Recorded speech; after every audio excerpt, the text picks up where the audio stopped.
Hi everyone, welcome to my YouTube channel economics classes. इस video में दोस्तों हम डिस्कस करेंगे लॉ ऑफ डिमांड। ये एक यूनिवर्सल लॉ है। अगर हम कहें कि ये एक बेस्ट नाउन हम इसको कह सकते हैं, या फिर एक बहुत ही इंपॉर्टेंट लॉ है ये इकोनॉमिक थ्योरी के अंदर। जो लॉ ऑफ डिमांड है ये एक्सप्रेस करता है functional relationship between price and quantity demanded. Price और क्वांटिटी डिमांडेड के बीच का फंक्शनल रिलेशनशिप, ये हमें ध्यान रखना है। That is called law of demand. अब अकॉर्डिंग टू लॉ हमें क्या बताता है कि ये जो फंक्शनल रिलेशन है दो वेरिएबल के बीच में, प्राइस और क्वांटिटी डिमांडेड के बीच में, ये किस तरह का रिलेशन है। तो according to law, other things being equal, if the price of a commodity falls, the quantity demanded of it will rise, uh, and if the price of the commodity rises, its quantity demanded will decline. अन्य बातें समान रहने पर जब किसी commodity की prices में fall होता है, कम हो जाती है प्राइसेस, तो जो क्वांटिटी डिमांडेड है, कंज्यूमर जो क्वांटिटी डिमांड कर रहा है उसमें इंक्रीज हो जाता है। With the fall in price there will be increase और एक्सटेंशन इन डिमांड। अगर प्राइस राइजेज होगी, अगर हमारी प्राइसेस इंक्रीज होगी, तो कंसिक्वेंटली क्या होगा, क्वांटिटी डिमांडेड विल डिक्लाइन या फिर कॉन्ट्रैक्ट हो जाएगी। That is called law of demand, जो एक यूनिवर्सली एक्सेप्टेड लॉ है। तो इससे हमें क्या पता चलता है, जो हमने अभी डेफिनेशन इसकी डिस्कस की थी, कि जब प्राइस बढ़ गया तो क्वांटिटी जो डिमांडेड है वो कम हो जाएगी, अगर प्राइस कम हो गया तो क्वांटिटी डिमांडेड बढ़ जाएगी। तो इसका मतलब क्या हुआ कि there is inverse relationship between price and quantity demanded. Inverse है कि नेगेटिव रिलेशन है। जब एक वेरिएबल में इंक्रीज हो रहा है, दूसरा वेरिएबल डिक्रीज हो रहा है, उसे हम कहते हैं इनवर्स रिलेशनशिप। जो अदर थिंग्स की यहाँ पे बात की थी, कि जो अदर थिंग बीइंग इक्वल, जो अन्य बातें हैं जिसको हम एजम्पशंस भी कहते हैं, these are taste and preference of the consumer, जो कंज्यूमर की टेस्ट एंड प्रेफरेंस है, इनकम ऑफ द कंज्यूमर, जो इंडिविजुअल है उसकी income, price of the related good and etcetera, जो रिलेटेड गुड्स के प्राइसेस है, और इसके अलावा भी जो भी फैक्टर है जो इन्फ्लुएंस करते हैं डिमांड को, वो सभी कांस्टेंट रहेंगे, उनमें कोई चेंज नहीं आएगा। चेंज सिर्फ प्राइस में आएगा। प्राइस के चेंज होने से जो चेंज क्वांटिटी डिमांडेड में हुआ, वो लॉ ऑफ डिमांड है। वो किस तरह का चेंज है, इनवर्स रिलेशन है। प्राइस बढ़ रही है तो हमारा जो क्वांटिटी डिमांडेड थी उसमें कॉन्ट्रैक्शन आ रहा है, वो कम हो रही है, और प्राइसेस के कम होने के साथ उसमें एक्सटेंशन हो रही है क्वांटिटी डिमांडेड में। Is it clear? इसको एक स्केड्यूल के द्वारा समझते हैं। आप देख सकते हैं कि ये प्राइसेस यहाँ पे शो किया गया है, यहाँ पे क्वांटिटी है। प्राइसेस 10 है, तब हम 10 क्वांटिटी डिमांड कर रहे थे। अब प्राइसेस डिक्रीज हो रहा है, तो प्राइसेस के फॉल होने के साथ क्या हो रहा है, आप देख सकते हैं कि जब प्राइसेस 8 हुआ, तब हम कितना क्वांटिटी परचेज कर रहे थे, 20। प्राइसेस डिक्रीज हुआ, 30। प्राइसेस के और डिक्रीज होने के साथ हमारे क्वांटिटी डिमांडेड में एक्सटेंशन या फिर इंक्रीज हो रहा है। तो ये हम एक टेबल के द्वारा भी इस लॉ को समझ सकते हैं। जब हम इसी वैल्यू को किसी डायग्राम में डिपिक्ट करेंगे, जैसे आप देख सकते हैं, ओ एक्स एक्सिस पे क्वांटिटी डिमांडेड शो किया गया है और वाई एक्सिस पे प्राइसेस है। अब जब प्राइसेस 10 था तब क्वांटिटी डिमांडेड 10 था। अब प्राइसेस 10 से कम होकर जब 2 हुआ, तो क्वांटिटी डिमांडेड हमारा बढ़कर 50 हो गया है। तो जब हम दोनों पॉइंट्स को आपस में जोड़ देंगे इस तरह से, तो ये जो डी कर्व हमारे सामने आया है, ये है डिमांड कर्व। ये नेगेटिव स्लोप्ड कर्व है, left to right, that is called demand curve. अब ये जो नेगेटिव स्लोप इसका होता है, जो इनवर्स रिलेशनशिप है, ये क्यों होता है? Why does demand curve slope downward? तो क्वेश्चन ये भी हो सकता है कि ये डाउनवर्ड स्लोप क्यों होता है। तो इसको जस्टिफाई करने के लिए हमें ये समझना होगा कि इसके पीछे दो फैक्टर है। फर्स्ट इज इनकम, दूसरा है सब्स्टिट्यूशन इफेक्ट।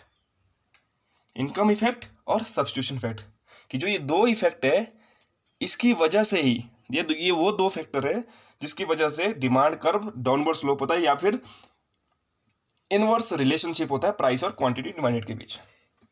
अब इनकम इफेक्ट, तो इनकम इफेक्ट क्या है? As a result of fall in the price of a commodity, consumer real income of purchasing power increases with increasing real income induces the consumer to buy more of that commodity. This is called income effect of the change in price of the commodity. अब income effect को समझते हैं तो इसमें क्या हुआ, जब हम देखते हैं कि प्राइस में चेंज होने के बाद, मतलब प्राइस में अगर फॉल मतलब कमी आई, प्राइस के कम होने के साथ कंज्यूमर की रियल इनकम बढ़ जाती है। जब किसी वस्तु की प्राइस में कमी हो तो वो उस वस्तु को ज़्यादा खरीद सकता है। रियल इनकम मतलब income in the form of goods and goods. तो जब प्राइस कम हुआ तो अब वो ज़्यादा गुड्स खरीद पाएगा, तो उसका मतलब है उसकी रियल इनकम में इंक्रीज हुआ, मतलब वो ज़्यादा अब खरीद सकता है, परचेजिंग पावर उसकी बढ़ गई है।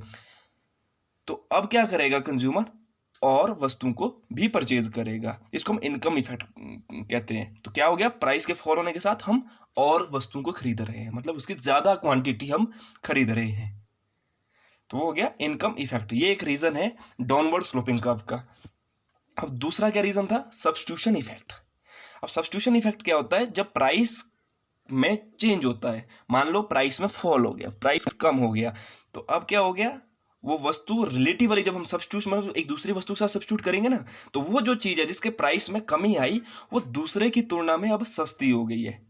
अब जब दूसरे की तुलना में वो सस्ती हो गई है, इससे क्या होगा, जो कंज्यूमर होगा उस कमोडिटी को सब्स्टिट्यूट करेगा महंगी वस्तुओं की जगह। अब वो सस्ती चीज़ को प्रेफर करेगा income relative to other thing, other goods. जो भी दूसरी गुड है उसको नहीं लेगा, अब जो सस्ती हुई है अब उसको खरीदेगा। तो ये भी क्या हो गया, जो वस्तु सस्ती है उसकी डिमांड ज़्यादा होगी, जो डियरर हो गई उसकी डिमांड कम हो गई। तो ये भी एक रीज़न है कि जिससे हमारा जो इनवर्स रिलेशन है प्राइस और क्वांटिटी डिमांड के बीच, ये दो जो मेन रीज़न है, they are responsible for downward slope demand curve. ये आप ऐसे समझ सकते हैं। अब जो मार्शल ने एक्सप्लेन किया था कि जो डाउनवर्ड स्लोपिंग डिमांड कर्व होता है वो सिर्फ सब्स्टिट्यूशन इफेक्ट की वजह से ही होता है अकेले। ये मार्शल की कोटेशन है। मार्शल ने कहा था कि सब्स्टिट्यूशन इफेक्ट है जिसकी वजह से हमारा जो डिमांड कर्व है वो डाउनवर्ड स्लोप होता है। उसने इनकम इफेक्ट को इग्नोर किया था। तो मार्शल ने इनकम इफेक्ट को इग्नोर किया था। ये चीज़ हमें ध्यान देनी है। जो हिक्स और एलन उसके बाद जो आए, जो इम्प्रोवाइजेशन की मार्शल की थ्योरी में, जिन्होंने फिर इंडिफरेंस कर्व एनालिसिस हमें दिया, ओरिजिनल जो अप्रोच दी यूटिलिटी की, उन्होंने हमें बताया कि जो डाउनवर्ड स्लोपिंग डिमांड कर्व है वो बोथ इनकम और सब्स्टिट्यूशन इफेक्ट की वजह से डाउनवर्ड स्लोपिंग होता है। मार्शल ने सिर्फ सब्स्टिट्यूशन इफेक्ट की बात की थी, हिक्स एलन आए उन्होंने इनकम और सब्स्टिट्यूशन इफेक्ट दोनों की बात की है कि इन दोनों की वजह से ये इनवर्स रिलेशन होता है। ये इंपॉर्टेंट चीज़ है जो हमें पॉइंट नोट डाउन करनी है। अब जो ये यूनिवर्सल लॉ है, यूनिवर्सली एक्सेप्टेड है, लेकिन फिर भी इसकी कुछ एक्सेप्शंस है। हर जगह ये लॉ अप्लाई नहीं हो सकता है। बहुत सारी चीज़ें जिसे हमें एज्यूम करना पड़ता है, इनकम चेंज नहीं होगी, टेस्ट चेंज नहीं होगा, रिलेटेड गुड्स का प्राइस चेंज नहीं होगा। तो ये बहुत सारे फैक्टर है, तभी ये लॉ हमारा काम करता है। लेकिन इसके बावजूद भी कौन कौन सी गुड्स पे या किस किस केस में ये एप्लीकेबल नहीं है वो हम अब बात करेंगे। उसे कहते हैं exceptions of law of demand. जिसमें पहली बात करेंगे हम गुड्स हैविंग प्रेस्टीज वैल्यू, जिसको हम वेवलेन इफेक्ट भी कहते हैं। जो प्रेस्टाइज वैल्यू वाली गुड्स होती है वहाँ पर हमारा लॉ ऑफ डिमांड काम नहीं करता है, क्योंकि जितनी महंगी चीज़ होगी हम उसको उतना क्वालिटेटिव समझते हैं। मान लो प्रेस्टीज वैल्यू वाली गुड्स कौन सी, मान लो गोल्ड है या हो गया, तो गोल्ड सस्ता नहीं खरीदेगा। क्यों? वो क्वालिटेटिव नहीं है। हम ये सोचते हैं कि क्वालिटेटिव नहीं है। जैसे डायमंड हो गया, डायमंड को भी हम कंसीडर करते हैं कि एक प्रेस्टाइज गुड है सोसाइटी के अंदर। तो इसका जितना वो प्राइस होगा डायमंड का, जितना हाई प्राइस होगा उतनी उसकी प्रेस्टीज वैल्यू ज़्यादा होगी। प्राइस कम होगा तो हो सकता है नकली डायमंड हो। तो जो प्रेस्टीज वैल्यू वाली गुड्स होती है, जैसे डायमंड हो गया, गोल्ड हो गया, इस तरह की जो मेटल की चीज़ें होती है वो इस लॉ से बाहर है। यहाँ पर ये लॉ काम नहीं करता है। तो जो दूसरा है गिफन गुड्स, ये भी एक अलग तरह के गुड्स है। गिफन गुड्स का जो गिफन एक इकोनॉमिस्ट हुए हैं, सर रॉबर्ट गिफन। तो इसमें क्या होता था, जो इन्होंने ऑब्जर्व किया, ब्रिटेन की बात है, ब्रिटेन में इन्होंने ऑब्जर्व किया था 19वीं सेंचुरी के आसपास की बात है। तो जब वहाँ पे ब्रेड के प्राइसेस इंक्रीज हो रहे थे, तो जो वर्कर थे वहाँ के, जो वहाँ वर्कर काम कर रहे थे, वो ब्रेड की डिमांड को भी ज़्यादा कर रहे थे वहाँ पे, मतलब ज़्यादा क्वांटिटी डिमांड कर रहे थे। तो एक पॉजिटिव रिलेशन आ गया था प्राइस और क्वांटिटी बीच का। लेकिन अभी हमने क्या पढ़ा, लॉ ऑफ डिमांड में वहाँ नेगेटिव रिलेशन है। लेकिन वहाँ इस तरह की सिचुएशन आ गई थी, या रियल लाइफ सिचुएशन है, कि वहाँ प्राइस बढ़ने के साथ क्वांटिटी डिमांडेड में भी इंक्रीज हो रहा था। तो ये इंपॉर्टेंट जो बात यहाँ पे नोट करने वाली है वो है कि प्राइस के राइज होने के साथ गिवन गुड के केस में क्या होता है, इसकी जो क्वांटिटी डिमांडेड है वो भी इंक्रीज होती है। और जब फॉल हो रहा था प्राइसेस में तो क्वांटिटी डिमांडेड भी डिक्रीज हो रही है। तो जो डिमांड कर्व होगा, तो इस केस में गिवन गुड्स के केस में नेगेटिव स्लोप नहीं होगा, तो इस केस में कैसा होगा, डिमांड कर्व आपका पॉजिटिव स्लोप होगा to rightward, upward slope हम जिसको हम कहते हैं, डाउनवर्ड नहीं होगा बल्कि अपवर्ड स्लोप होगा गिवन गुड्स के केस में। नेक्स्ट है बैंडवैगन इफेक्ट। मान लो कोई सोसाइटी के अंदर फैशन चेंज हो जाता है, तो उस फैशन को देख के मान लो किसी दूसरे आदमी की इनकम में चेंज हो गया, उसने कोई दूसरी चीज़ खरीद ली जो नए फैशन में है, उसको देख के सोसाइटी में दूसरे लोग भी चेंज हुए, है ना। जिस तरह से फैशन चेंज होता है उस हिसाब से दूसरे लोग इनकम की परवाह किए बिना वो उस चीज़ को खरीद लेते हैं। तो इस तरह का चेंज आता है, बैंडवैगन इफेक्ट रहता है। तो वहाँ पे भी फिर प्राइस नहीं देखते हैं, वहाँ फैशन देखते हैं, ट्रेंड देखते हैं कि चेंज हो रहा है।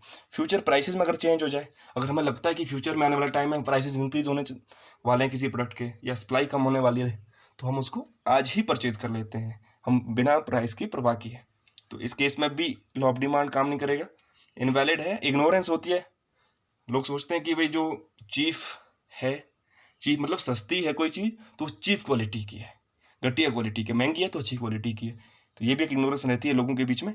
और इमरजेंसीज के टाइम, मान लो वॉर हो गया, कुछ हो गया, तो इमरजेंसी के टाइम हमें लगता है कि भाई यहाँ पे सप्लाई में कमी आने वाली है, तो उसको दूर करने के लिए लोग, जैसे आप देख सकते हैं अभी हाल ही में जो कोविड-19 के केस आए, जो ये महामारी पूरी दुनिया में फैली, तो उस दौरान क्या हो गया था, लोग अपने लिए जो नेसेसिटी गुड्स है उनका एक भंडारण करना शुरू कर गए थे कि आने वाले टाइम में पता नहीं क्या होगा, कैसे सप्लाई रहेगी कि नहीं रहेगी।